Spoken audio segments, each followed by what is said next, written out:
Welcome to this month's webcast of The Infinite Field Revealed. I'm Sanav Kraft, Editor in Chief of the Infinite Field magazine and founder of the Infinite Field Radio Network. My guest is Dr. Stephen Marcus, who is the founder of Mbono.net. Listen as he reveals insights into the infinite field. What is the infinite field to you? Well, for me, the infinite field is the field of everything that we exist in. It's a question like if we were fish asking, what is water? Although I know that air is made up of oxygen and nitrogen, in my experience, it's just something that's all around. So the infinite field is everything, and it's that in which we exist, and that's which gives form and existence to all the phenomena, all of experience. So how did you come to live in the infinite field? I guess I'll take that question in two ways. One was simply by being born into it, or by and the other is living in the infinite field. That actual experience comes in moments where moments of intuition, moments where there's a feeling of heart opening. If you're talking in terms of coming to live in a conscious way in the infinite field. Okay. So what conscious experience, I guess, really led you to being in the infinite field? Was there a particular one? There have been a number of experiences throughout my life that I think the earliest one I can remember is when I was, I'm not sure, 6 or 7, maybe 8 years old, and I had this experience where this question came up, who am I? And I went around and asked people, and they all looked at me rather blankly. And it was just after a trip to the dentist and an experience with laughing gas, and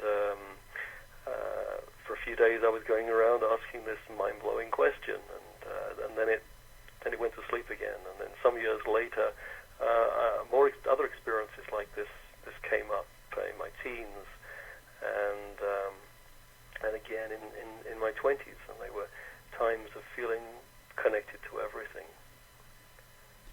So what kinds of things have you experienced since living in the infinite field? I know you have created Mbono.net, and it's such a wonderful experience. What are some of the experiences that you might have felt with that and created with that since living in the infinite field?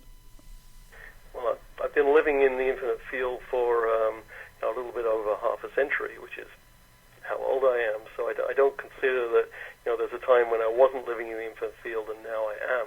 But in terms of consciousness, there've been these experiences, and in the beginning they were much wilder experiences, and there was a lot of what we now call synchronicities, events that happened that some people might call coincidences that seemed very meaningful. Going into bookstores and looking for something, and then the book falls off the bookshelf right in front of you, and as life has progressed, these experiences have become more of a background rather than exciting things happening all the time. It's just a feeling of conscious connection, and also seeing how many more people are becoming consciously aware of this, seeing it in the media. We were talking about the phenomenon of the film The Secret that's touched so many, hundreds of millions of people's lives directly and indirectly in the last few years, and that secret has been out there for a long time, hundreds of years, thousands of years, but putting it in that form where it was accessible to so many people, and people started to talk about it and know about it on the media. And so I've always, most of my life, I felt a real passion for technology and computers, and I've seen them evolve from being big, clunky things that take up, a huge room to becoming smaller and smaller, and then being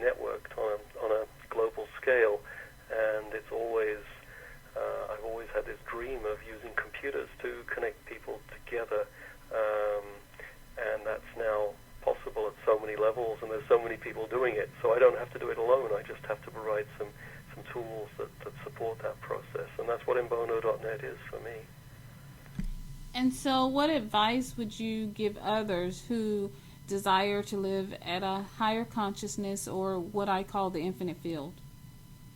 I guess the first advice would be to learn to trust in their intuition, that when thoughts and feelings come up that have that sense of wonder to them, there's that beautiful picture you have on your webpage of this woman touching a wall, and it's looking like it's a water, and it's a beautiful image that she's touching, and something's happening to it through interacting with it. That sense of wonder, follow it, and also follow your heart. And when something comes up, just go inside and see, does this feel right to me or not? And if it feels right, follow it, and if it doesn't, then leave it aside. Well, what are some of those beautiful experiences that you followed? Some of those what I call impetuses from spirit that have led you into some wonderful things?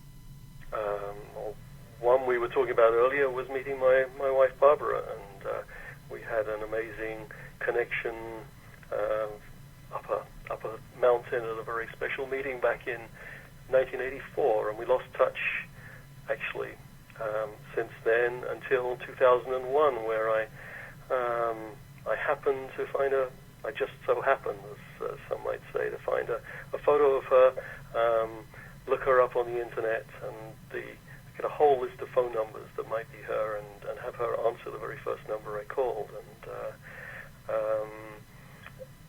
and there was no intention behind that. I wasn't intending to find an old girlfriend, get back together again, and see how things might be. It was just, I wonder how she is. It'd be nice to connect, and just trusting that, following up on that, and spending most of this decade together, and getting married 5 years ago, and doing this work together in different forms.